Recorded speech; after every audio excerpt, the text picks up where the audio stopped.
안녕하세요.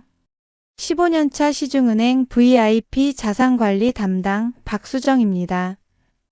오늘은 제가 은행을 그만두기로 결심한 이유를 말씀드리려 합니다. 지난주 목요일 저희 지점에서 있었던 일입니다. 68세 박영호 어르신이 매우 놀란 표정으로 창구에 오셨습니다. 박 어르신은 3년 전 은퇴 후 받은 퇴직금 1억 원을 안전한 예금이라는 설명을 듣고 저희 은행에 맡기셨습니다. 하지만 그날 아내분의 갑작스러운 수술비를 마련하기 위해 중도해지를 요청하셨고 통장 잔고가 7천만 원밖에 남지 않았다는 사실을 알게 되셨습니다. 내 돈이 3천만 원이나 줄었다고요? 이게 어떻게 된 일입니까? 박 어르신은 충격을 받아 얼굴이 하얗게 변하셨고 심한 스트레스를 받으셨습니다. 이게 특별한 사례라면 좋겠지만 저희 지점에서만 한 달에 3건씩 벌어지는 일입니다. 예금이라고 들었는데 왜 원금이 깎이나요? 어머니 통장인데 왜 제가 찾을 수 없나요? 이자가 높다고 해서 들었는데 왜 해약하면 손해를 보나요?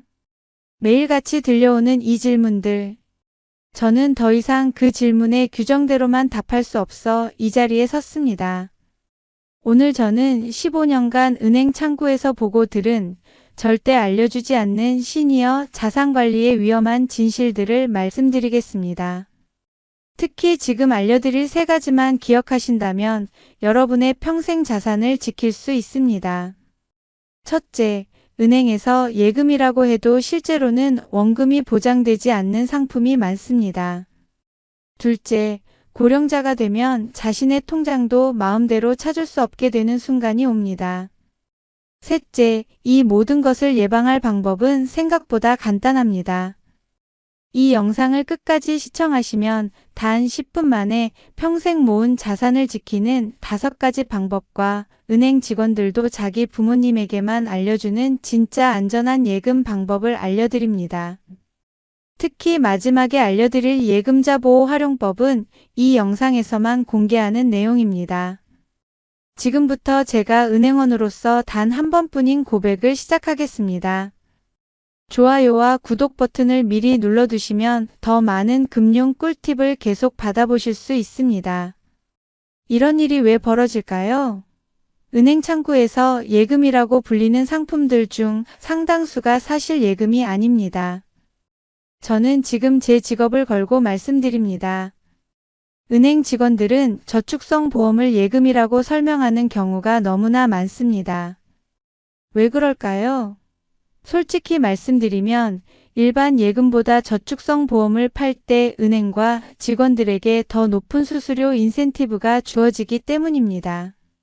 보통 예금 상품은 은행 자체 상품이라 판매 수수료가 매우 낮지만 보험 상품은 외부 보험사 상품을 중개하는 형태라 중개 수수료가 발생합니다. 예금 판매로는 직원 개인에게 거의 인센티브가 돌아가지 않지만 보험 상품은 실적에 크게 반영되고 개인 성과급에도 영향을 줍니다. 어떤 직원은 이런 실적 압박 때문에 상품 설명을 모호하게 하는 경우도 있습니다. 잠시 질문 하나 드릴게요. 여러분은 주로 어떤 은행을 이용하고 계신가요? 그리고 그 은행에서 권유받은 상품 중 의심스러웠던 적이 있으신가요? 댓글로 간단히 공유해 주시면 감사하겠습니다. 자, 이제 박영호 어르신의 사례로 돌아가겠습니다.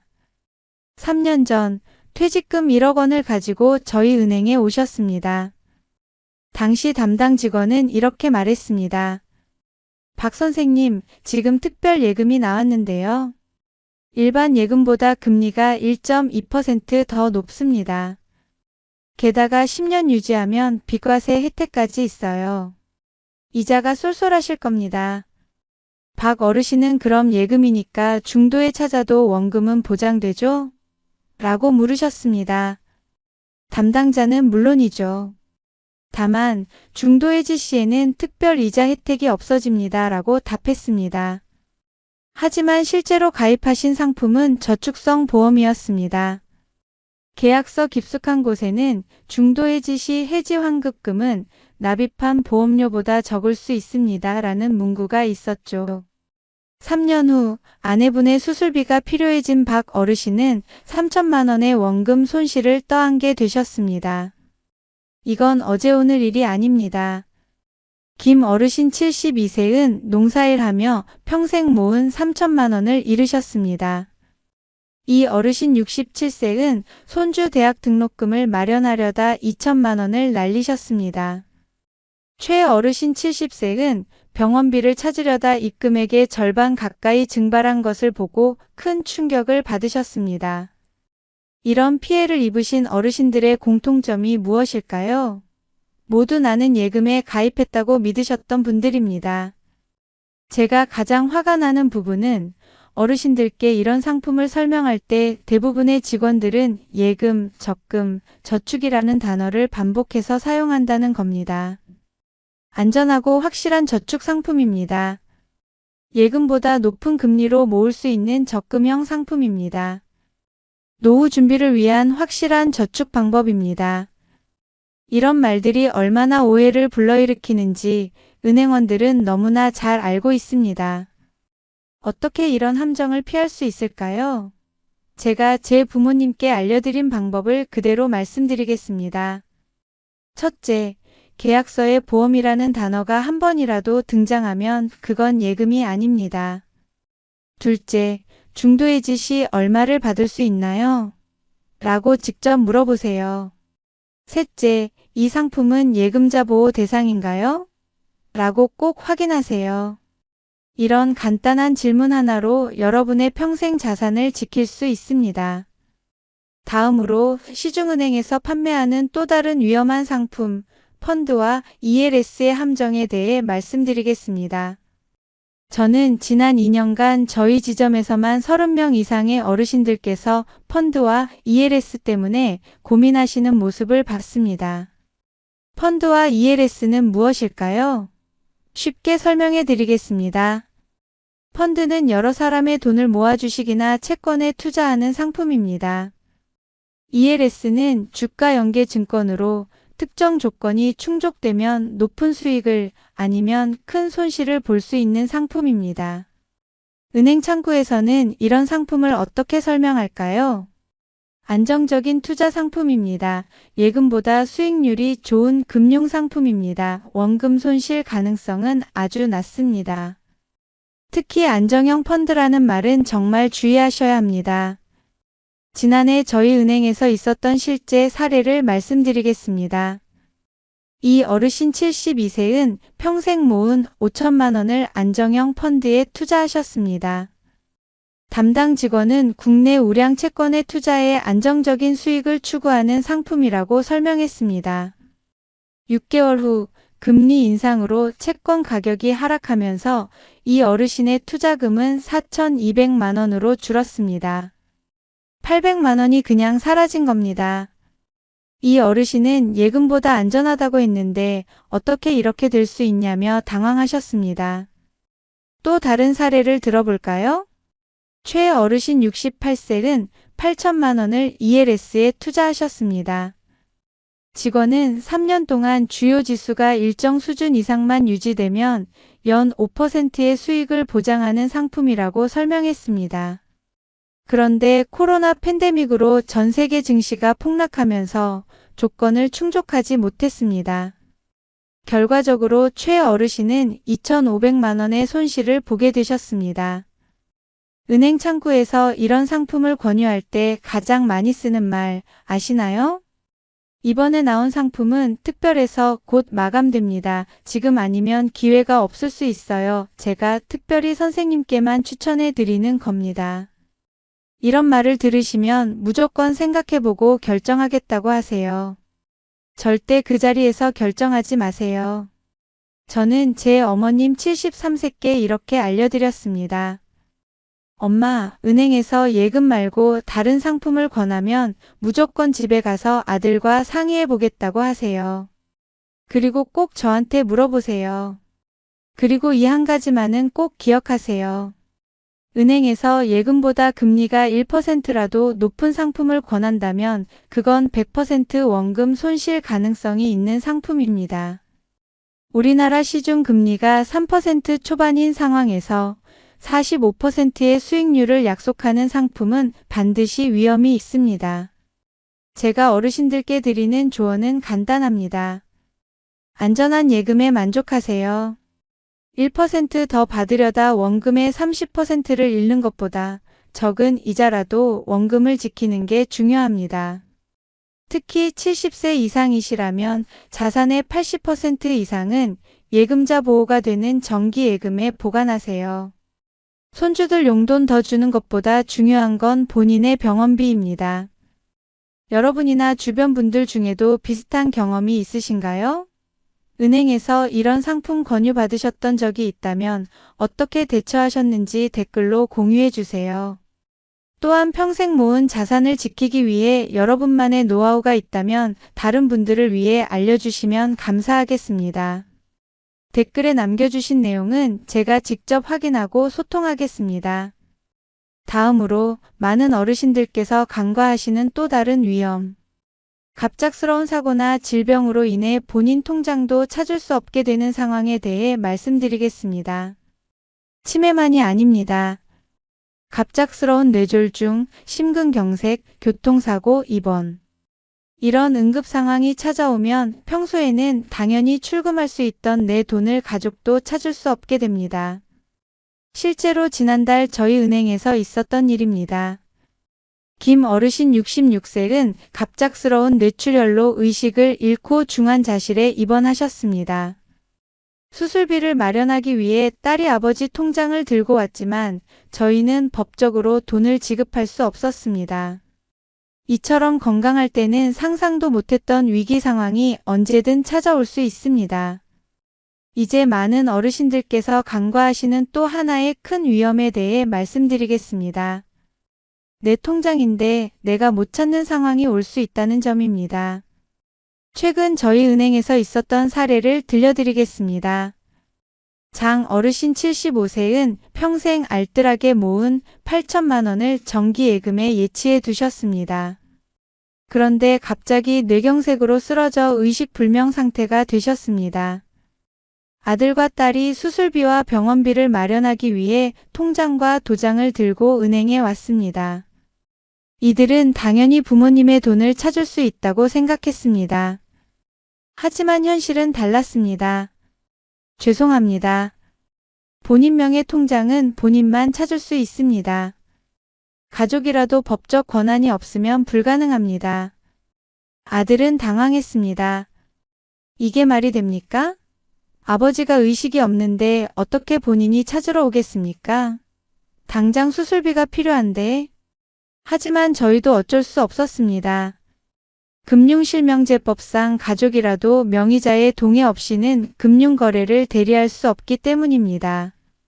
이 가족은 결국 급한 수술비를 마련하기 위해 신용카드 현금 서비스를 이용했고 병원비는 카드로 결제했습니다.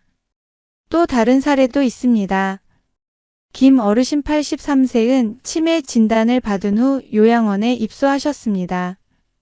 평소 김 어르신은 매달 연금으로 생활하셨는데 치매가 악화되면서 요양원비를 제때 낼 수 없게 되셨습니다. 딸이 아버지 계좌에서 요양원비를 내려고 했지만 은행에서는 거절했습니다. 아버지가 이미 치매 진단을 받아 의사 능력이 불분명한 상태라는 이유였습니다. 그럼 어떻게 해야 하나요? 라는 질문에 은행 직원은 이렇게 답했습니다. 가정법원에 성년후 견인 신청을 하셔야 합니다. 하지만 성년후 견인 신청은 복잡하고 시간이 많이 걸립니다. 법원에 서류를 제출하고 의사의 감정을 받고 신문을 거쳐야 합니다. 짧게는 3개월, 길게는 6개월 이상 걸리는 경우도 있습니다. 그동안 환자의 돈은 그대로 묶여있게 됩니다. 당장 필요한 병원비, 요양원비를 낼 수 없게 되는 거죠. 많은 분들이 금융보호인 제도가 있다고 들으셨을 텐데요. 정확히 말씀드리면 그런 명칭의 제도는 없습니다. 있는 것은 성년후 견인 제도입니다. 치매나 의식불명 상태가 되기 전에 미리 준비하지 않으면 여러분의 자산은 사실상 봉인됩니다. 제 어머님 73세께서는 지난해 경미한 뇌경색을 겪으셨습니다. 다행히 빨리 회복되셨지만 그 경험 후 저는 어머님과 함께 3가지 대비책을 마련했습니다. 첫째, 어머님 계좌 중 일부 응급 의료 비용을 제 명의와 공동 명의로 변경했습니다. 둘째, 가정법원에 어머님의 성년후 견인으로 제가 지정되도록 미리 신청해 두었습니다.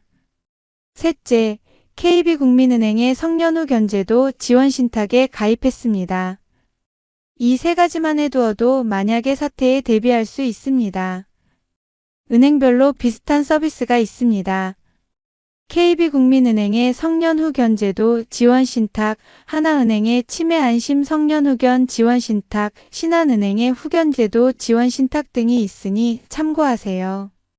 여러분이나 부모님께서 갑자기 의식을 잃거나 치매가 와도 미리 준비해둔 장치가 있다면 가족들이 당황하지 않고 필요한 돈을 사용할 수 있습니다.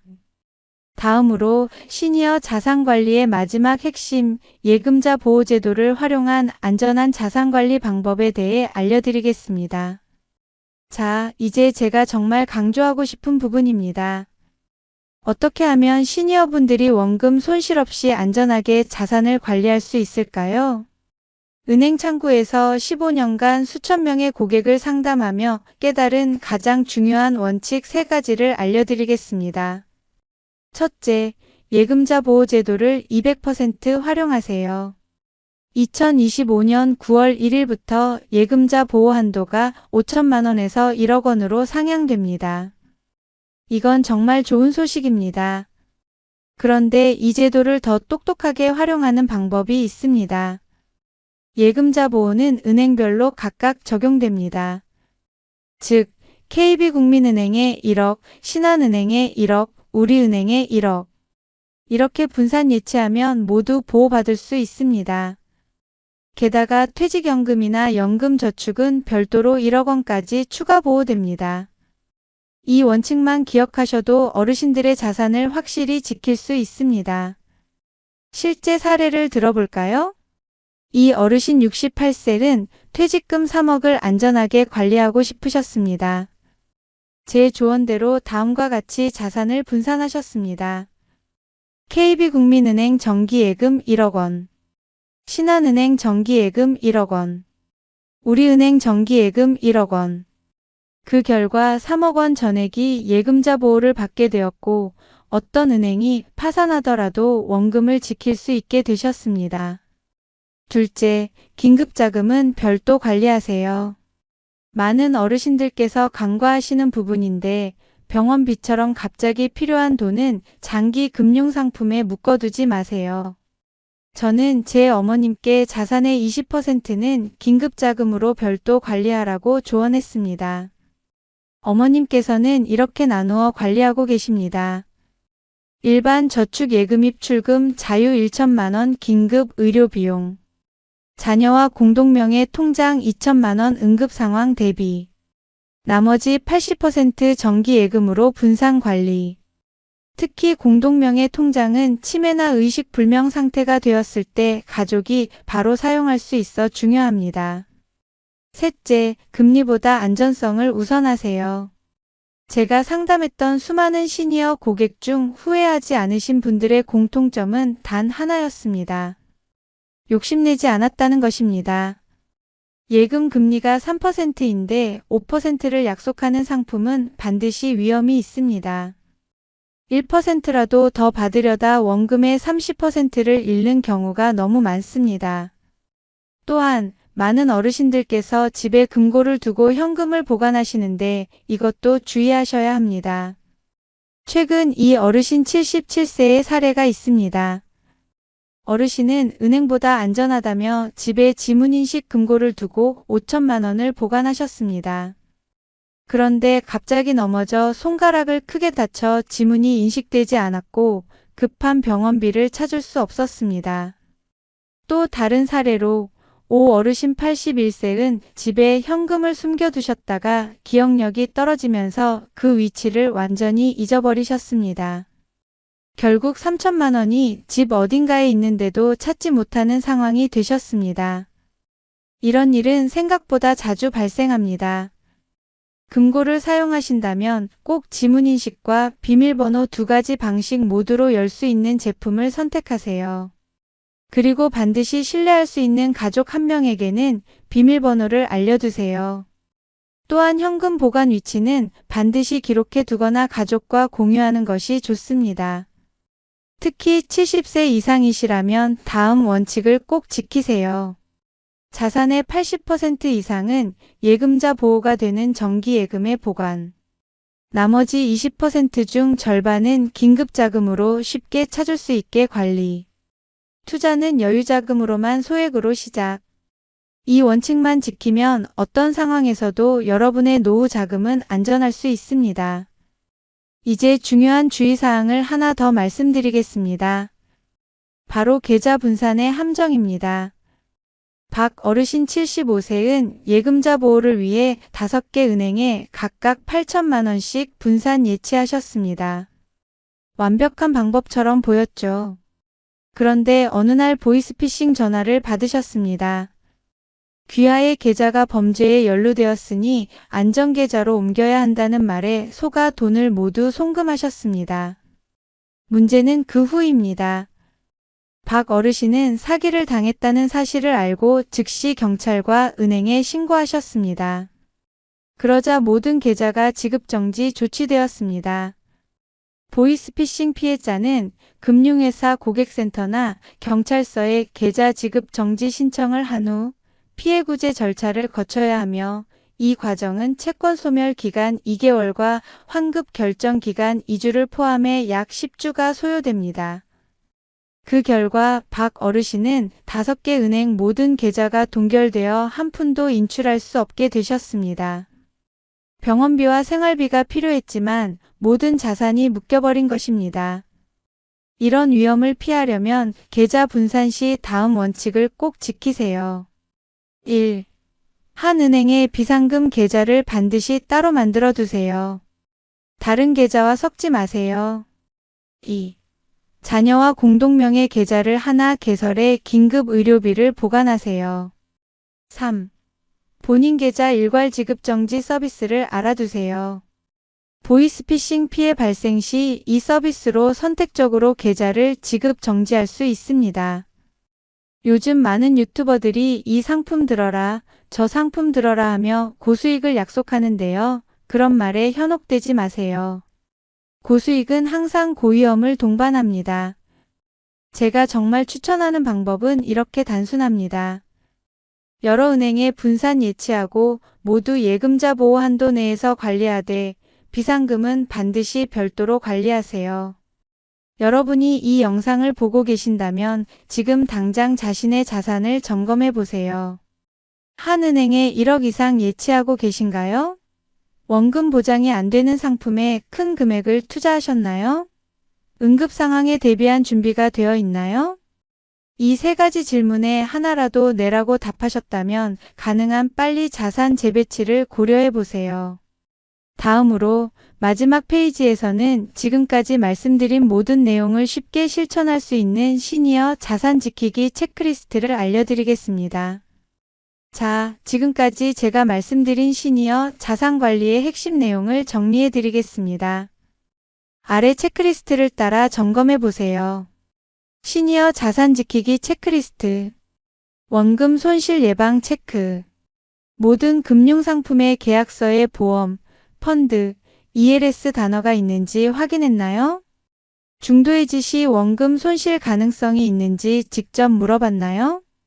예금자 보호 대상 상품인지 확인했나요? 이자율이 시중 금리보다 1% 이상 높다면 위험 상품인지 의심해 봤나요? 응급상황 대비 체크. 총 자산의 20%는 긴급 자금으로 별도 관리하고 있나요? 자녀와 공동명의 계좌가 있나요? 성년 후견인 제도를 알아보았나요? 은행의 후견제도 지원 신탁 상품을 검토했나요? 예금자 보호 활용 체크. 한 은행에 1억 원 이상 예치하고 있지는 않나요? 2025년 9월부터는 1억 원까지 보호. 여러 은행에 분산 예치했나요? 퇴직연금, 연금저축은 별도 1억 원까지 보호됨을 알고 있나요? 보이스피싱 대비해 일부 계좌는 별도 관리하고 있나요? 금고 관리 체크. 지문인식뿐만 아니라 비밀번호로도 열 수 있는 금고를 사용하나요? 금고 비밀번호를 신뢰할 수 있는 가족 한 명에게 알려두었나요? 현금 보관 위치를 기록해 두거나 가족과 공유했나요? 집에 보관하는 현금이 너무 많지는 않나요?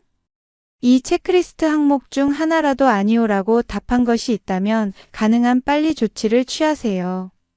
그리고 마지막으로 제가 15년간 은행에서 일하며 가장 안타까웠던 점은 많은 어르신들이 나는 괜찮겠지라고 생각하신다는 것입니다.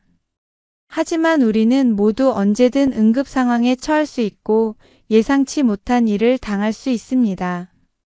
저희 어머님은 항상 건강하셨지만 갑작스러운 뇌경색으로 보름간 의식이 없으셨습니다.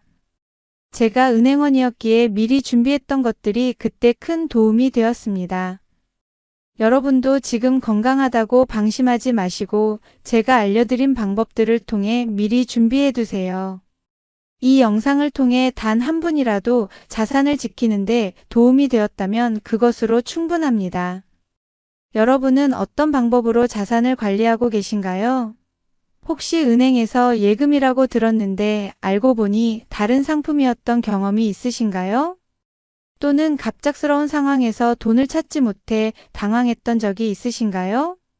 여러분의 소중한 경험과 노하우를 댓글로 공유해 주시면 다른 분들에게도 큰 도움이 될 것 같습니다. 오늘 영상이 도움이 되셨다면 좋아요 버튼을 눌러주세요. 좋아요를 눌러주시면 더 많은 분들에게 이 중요한 정보가 전달될 수 있어요. 다음 영상에서는 은행 창구에서 직원들이 절대 알려주지 않는 더 나은 금리 조건 얻는 방법에 대해 알려드리겠습니다. 댓글로 여러분의 경험이나 질문을 공유해 주시면 직접 답변 드리겠습니다.